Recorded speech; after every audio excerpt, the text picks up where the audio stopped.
This kind person here has decided to show me how to transform wool into cloth.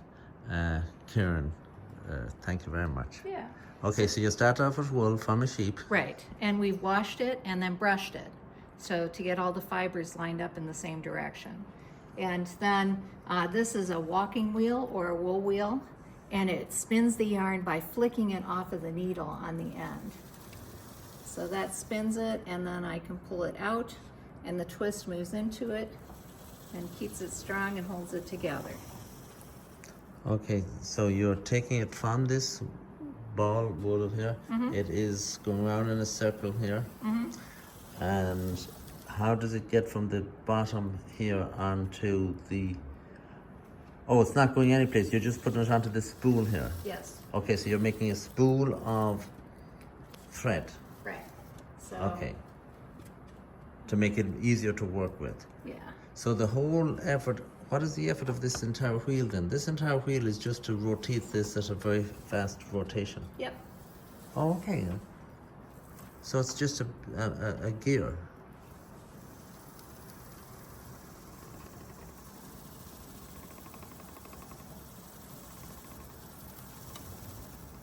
Okay, so the wool here on the thread is getting larger and the wool in your hand is diminishing down now to 0. Yeah. So I'm not too concerned about it being super even because I'm making a big wool blanket from it. So it can be a little uneven, and that'll just make the blanket warmer. I like it. Well, in those days you needed a nice warm blanket for sure. Yeah. Okay, so now you have got your thread there, wool into a thread string. So you take that string and you go to the next. To the loom. So I can either use that loom, or I can show you on that loom over there. This one over here would be even nicer. Yeah, because this has wool on it. Now this loom here would be as it would have existed in 1775. Yes. Yeah, this is a typical barn loom. So we know that the women of Boonesboro, that they built one loom and that they shared it in Boonesboro. So one skilled tradesman was able to produce this loom here in this location in the year 1750. Or what? 1775. Yeah. 1775 we're dealing with. Okay. Yeah. So now the loom is built. So you take a little bit of thread. Yes, In a well, it spool takes here. a mile of yarn to make 1 yard of cloth. 1 So- mile of yarn to Yes. make 1 yard. So that's not a little bit of thread. That most certainly is not a little bit of thread. That is a mile of thread. Yeah, so I push down on a pedal, and 2 of the shafts go up and 2 of them go down, and they're counterbalanced, so they're just rotating against each other. So, whoop, that was the wrong pedal.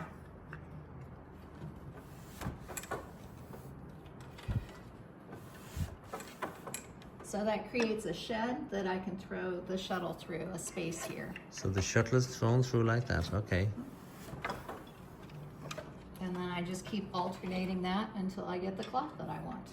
Okay, so 1 foot lever draws down half the threads going this way. Correct. So when it's down, then you shuttle the shuttle across, producing, and then you pedal and it goes up, and you do the next one in the alternating. Okay. Yeah.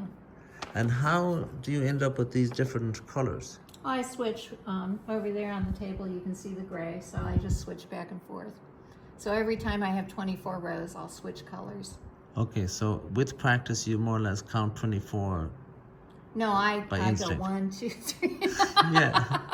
It doesn't have to be exact. Okay. No, it doesn't have to be. Yeah. No.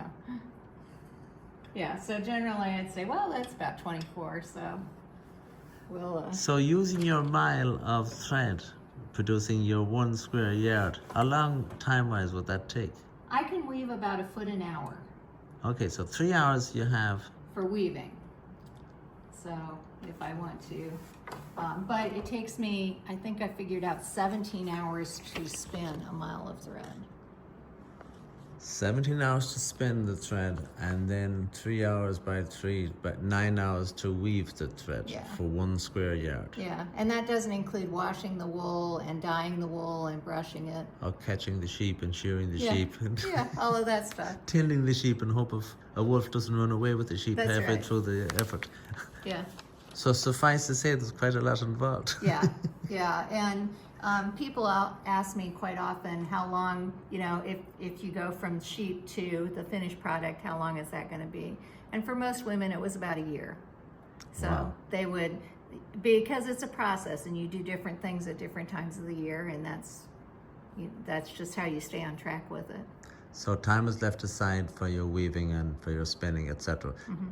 Along with every other basic household chore you'd have. That's right. You'd have an hour or whatever laid aside for that. And from start to finish, it might take 1 year to go from A to Z and Yeah. end up with a blanket. Yeah, or your cloth for your coat or whatever it is that you want to make. Yeah. So one lady doing that 1 year might end up at the end of the year with maybe 3 or 4 blankets or whatever. Well, what a good housewife was one who could provide a complete change of clothing for her entire family once a year. So she had to work round the clock, 1 change of clothing for one entire family in the course of 1 year. All things going good is what you would hope to have a housewife produce. Of course, she wasn't working by herself. That's one of the reasons they have big families. Yes, many hands make light work. Yeah.